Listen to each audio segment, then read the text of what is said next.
Ladies and gentlemen, we're back. It's your boy, FunMom2000. And you already know, it has been a long weekend. Black Ops 7 beta. Now, if you also have been keeping up, that means you know next week is Battlefield. So this was kind of their last time to leave an impression. And today we're gonna kind of go over what they did leave, what they didn't leave, what we got, maybe what we want to see, stuff like that. If you enjoy what you see, don't forget to drop a like, comment, subscribe. Constructive criticism, anything and everything is appreciated. Now, let's get right into it and discuss what is the Black Ops 7 beta and what we have to look forward to. Okay, so you can see our lovely kind of walking screens are back. We love those. I don't really understand entirely what these are for. Best guess is so your screen doesn't get stuck on one's animation and cook your PC, or it's also just add some flair. I like to hope that it's a little more conventional so it doesn't cook your monitor, but who knows. Anyways, it goes to this kind of walk menu really quick, just a random tidbit. I don't really know why it goes so quickly to you not pressing their mouse or anything that does this. But anyways, right when you click back into it, you get your normal HUD. Kind of the same thing I'm sure you guys have already seen, like I said, other videos. You got lobby, weapons, operators, barracks. You already know. Store tabs back, baby. Operators, same thing we always get. Weapons.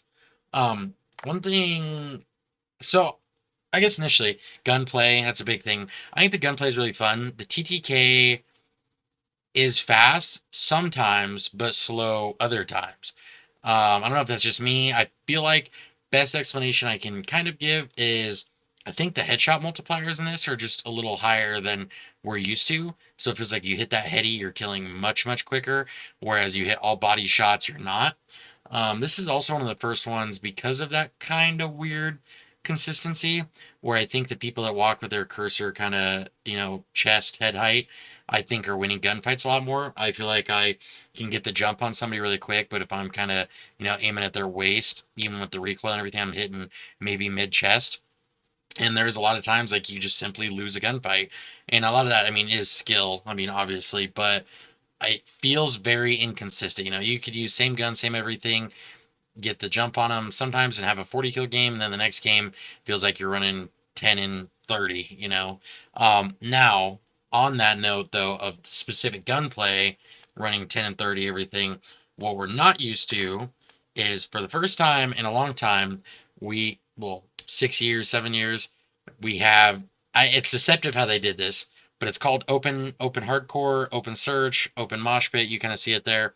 Now, open specifically refers to no SBMM. Why it's called open? Don't know.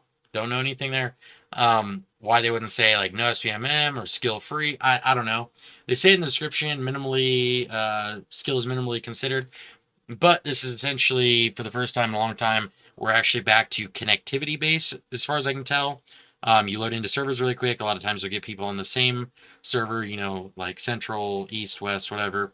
So that's really cool. Now, this weekend alone, though, they did bounce around. Like, they had open search, and they got rid of open search and put regular search, and they brought open search back and got rid of SBMM search. I don't know. I mean, I will say some people, depending what skill range you're in, are like, I don't notice a difference. I've noticed the people that say that are probably the people in the really high SBMM or really low. Just because really low, sometimes they're just used to getting shit on. They just boot up the game after work, go about their business, right? Whereas really high, I mean, you're always just kind of running the lobby. I mean, the SBMM is only going to crank so high, and even if you're going against CDL sweats, if you're really good, you're still going to kill CDL players. Like it is what it is. Whereas middle of the range, I think I would classify myself middle of the range. Maybe even slightly below. But I don't frag out insanely every game, right? Because there's still a lot of people that are just really good at COD, and all of them, the sweats, are playing the open mosh pit. They know what that means. They follow them on socials, right? All that stuff. Where so I don't have as many. I'm not having a ton of games where I'm fragging out, right? But I'm having some games where I'm getting shit on. I'm having a lot of games middle range where I'm just doing okay, very okay. And then I'm having other games where I am fragging out, and it does feel like it's kind of random. Whereas SBMM, we all kind of know the feeling of you boot on for the day, you play your first couple games, you shit and get, and after that, the rest of the night's kind of just a fight for your life. If you're, like I said, I think this mainly affects that middle window, but you kind of this is nice. I hope at least we maintain this as a playlist option. I think overall it would just be better if that became the more permanent. And not because of, like I said, I'm not shitting, but I think in a way the nostalgia is nice for the old heads. But I also think it's just nice when you just get off on the game after work to just boot into a game. And the SBMM for the full timers playing, work and all that, and then come home and play after work, they want to just get into a game and play. I think just in time savings that it queues into a match, that alone I think is worthwhile to make this the regular game mode, just because then it really is like when you could get on after school and you could only play for like an hour, you actually might get 6 or 7 matches in or whatever, right? Whereas SBMM, I feel like sometimes, you spend maybe even upwards of 5 minutes to find a match, and then, you play it. And like I said, it's once you play your first couple, you're very middle of the road. And once you hit that middle of the road, like the rest of the night's kind of just a snooze fest. Um, But so I think the open, at least like I said, give us a playlist. I think time savings alone though, the people that don't know anything about this, don't know what this means, don't know anything, just booting into a game and loading up the conventional playlist, because we know a lot of like dads and stuff, they're not going to sit and read what all of these playlists means. They're just going to hit team deathmatch or whatever it be and go about their day.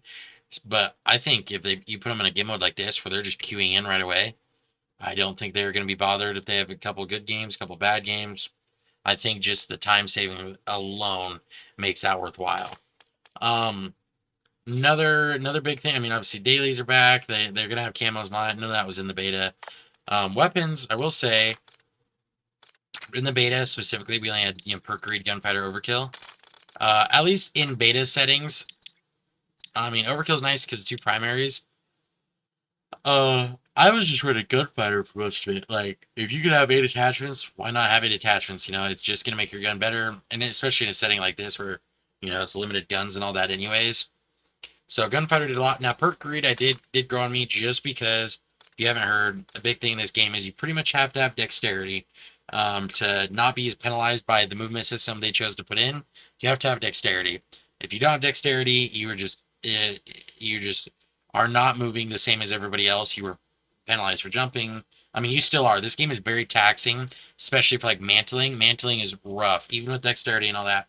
Mantling slows you so much that it genuinely almost always you just lose a gunfight. Like even with the slowest reflexed individual, you were probably just gonna lose a gunfight unless you hit the wall jump into a window where you don't really do the full mantle animation.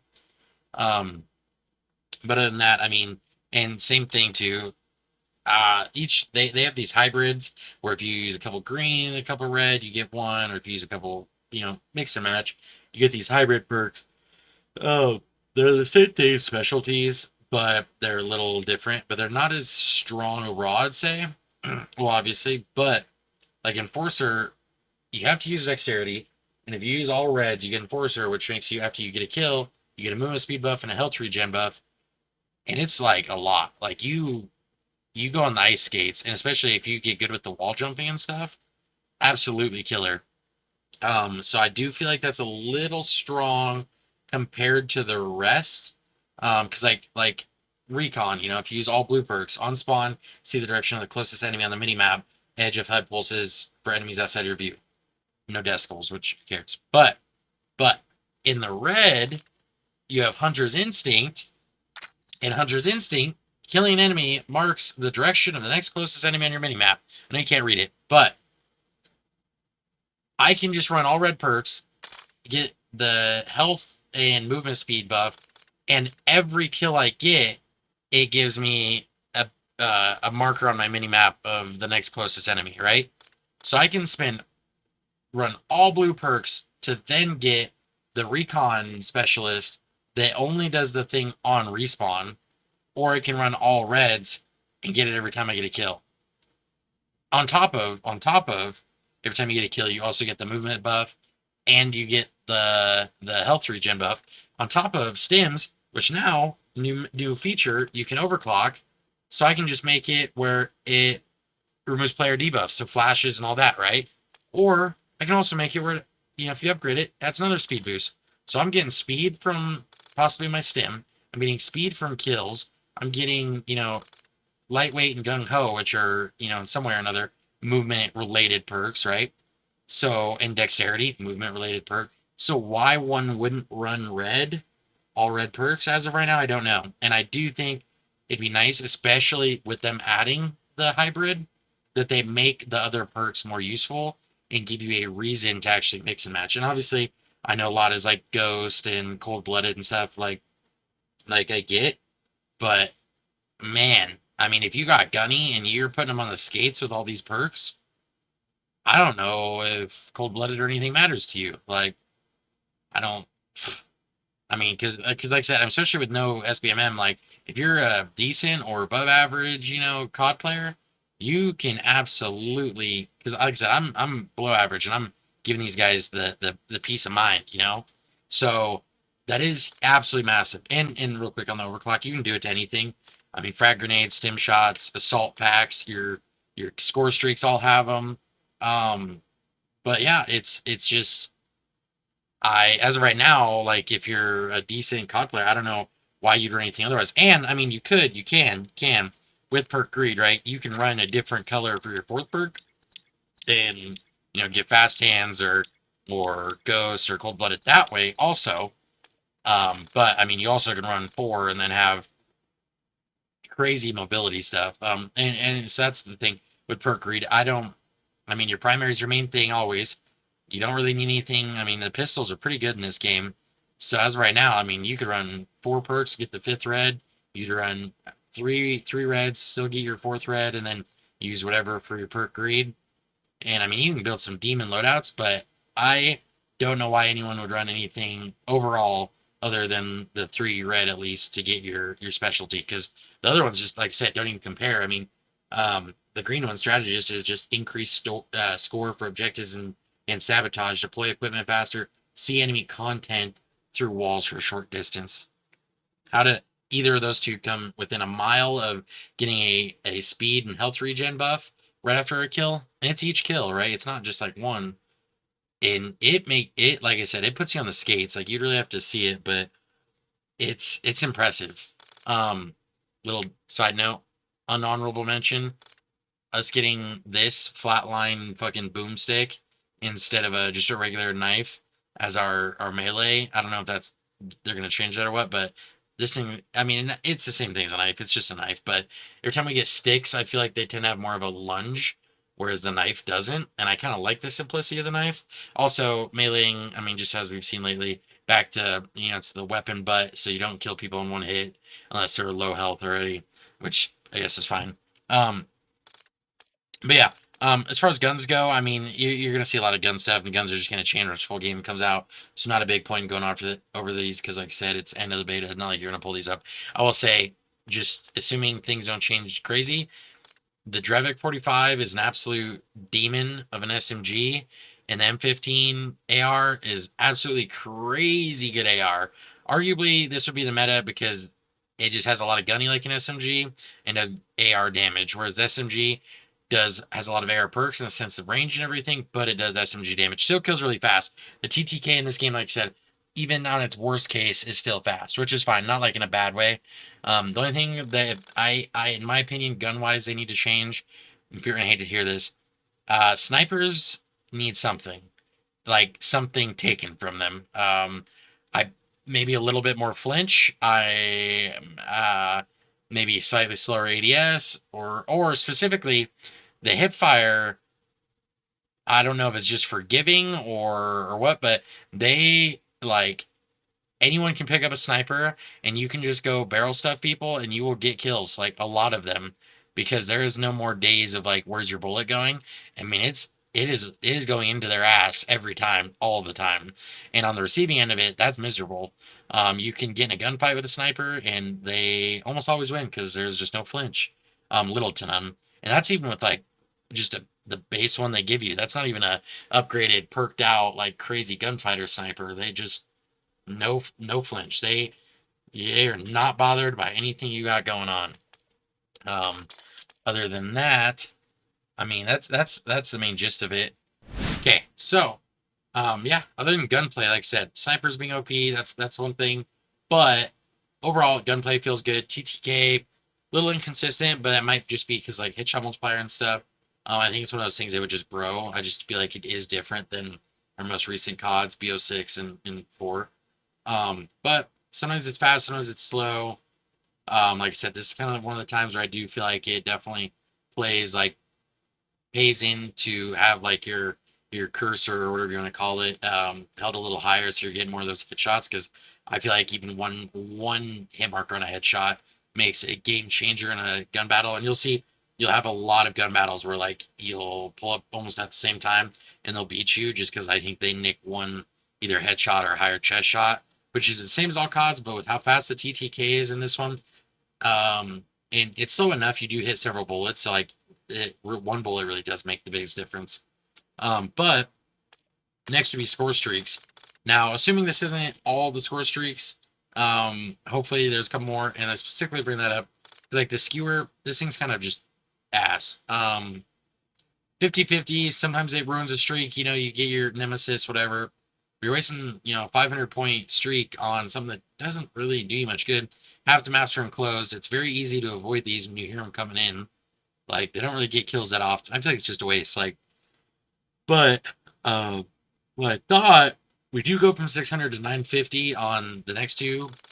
Why not just throw a cruise in there for like 750 or something like that? Making it kind of an expensive cruise because this is a little bit more of a guaranteed. You can control it, all that.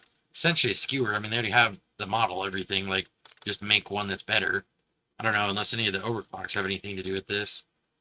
Um, Targeting can be, yes. I mean, that's all right, I guess. The targeting computer higher price, but it's still it's one rocket. Like and cruise is one, but like it's just blind fire. The skewer, so the cruise I think could be nice. Grade maker really neat. I think a cool upgrade. I know people are mad about the wall hack situation part of it, but I think you still have to hit your shots, and I think that's the biggest thing people struggle with.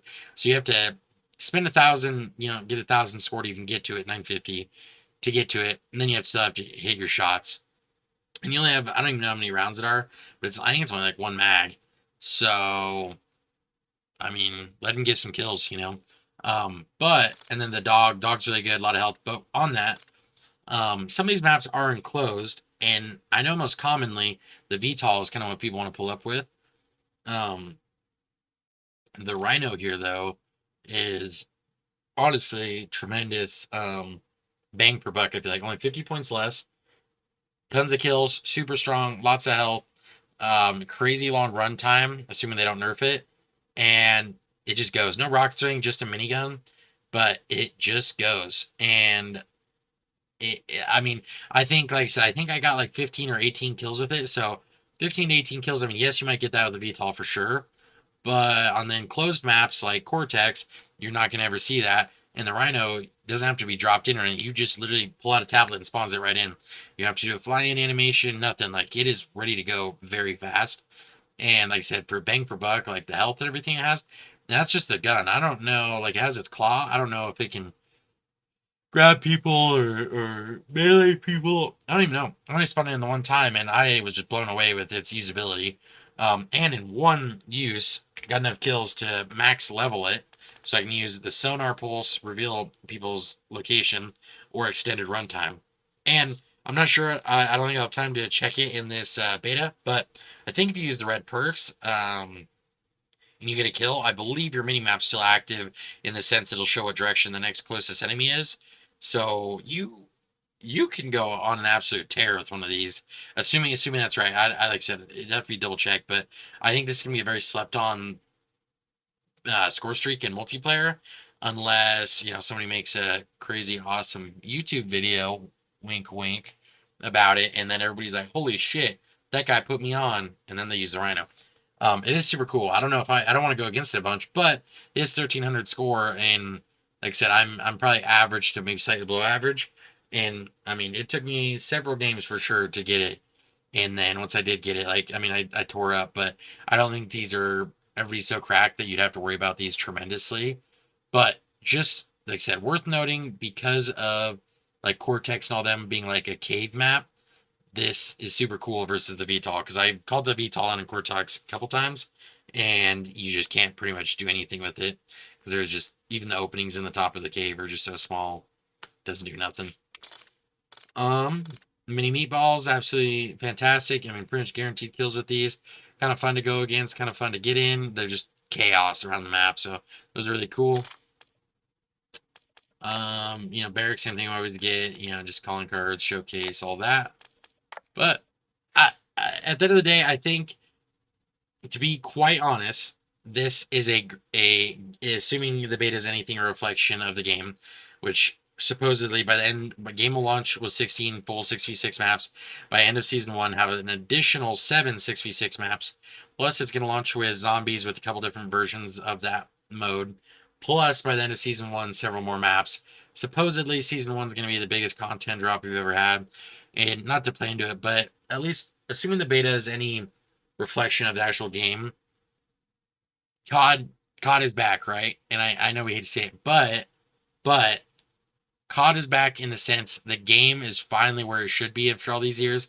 They've listened, they've at least added a no SBMM playlist, they've finally given us maps, lots of guns, kind of a neat, perk system, or and like I said, the hybrids are cool, but they need balance. But anyways, they've done a lot right, and it sucks because it took COD is in the worst state it's ever been to get here, and they're doing it the year that Battlefield 6 is coming out, which we don't get very often. We don't get good Battlefields very often. The beta day one peaked at like 500 or 600,000 players, I believe, on Battlefield, whereas this, I believe, the peak was 99,000. And I'm pretty sure the Steam charts, from my understanding, count anyone launching basically COD HQ through Steam, meaning Warzone and BO6, I believe, from my understanding. Um, so I I hope the efforts don't go to waste, and I hope it drops and everybody does enjoy it a lot, and we can enjoy a good Battlefield and a good Call of Duty. And if COD doesn't succeed very well this year, I do hope that they don't learn the wrong lesson and decide to revert a bunch of these changes, because these changes are the changes we need. They're just choosing a rough year to go about it because of Battlefield, which is good. I mean, I'd rather just get it done so they can see that like this is what people want. But in a way, I mean, like I said, Warzone's pretty much being chokeholded. Eventually, they're gonna do Blackout 2, so I think Warzone's pretty much done. The Resurgence map they're adding doesn't sound like there's a lot of hype with it. Zombies, the old heads are very skeptical because for some reason in all the beta and everything, they showed it in like the normal conventional sense where it has like armor plates and all that. People are tired of armor plates. Like Warzone did damage to what is zombies. Like zombies want zombies, and I understand they want cross progression and all that, but zombies shouldn't in any way have any reflection of what's going on in multiplayer, including plates and stuff. That just adds another like nuance. And I don't think people are booting up zombies because they want more mechanics. They want Easter eggs. They want stories. Like some mechanics that add like actual unique experiences. But just playing Warzone against AI, what's good is that? So people are kind of fed up with it, and that's fair. I believe they're gonna have a classic mode and all that, but like I said, this is kind of too little, too late, because the last couple of years it was just constant them hammering the nail in deeper with microtransactions and all that. So like I said, I think this will be a very good COD. I just don't know if it's going to get the recognition it deserves. I mean, it does appear they put in a lot of work and effort on this. But because of other things, Microsoft and raising its prices and all that, I don't know how well this one will succeed. But we will be there. We'll be playing the hell out of it. Um, yeah. So if you enjoyed the video, enjoyed what you saw, enjoyed the game, anything, like I said, like, comment, subscribe, constructive criticism, anything, really appreciated. Love you guys. Appreciate the support. You guys have been wonderful. I hope I got at least most of it for you. If we're missing anything, you already know when the game drops. We'll be trying to crank out some videos for you guys. But anyways, I'll catch you next time.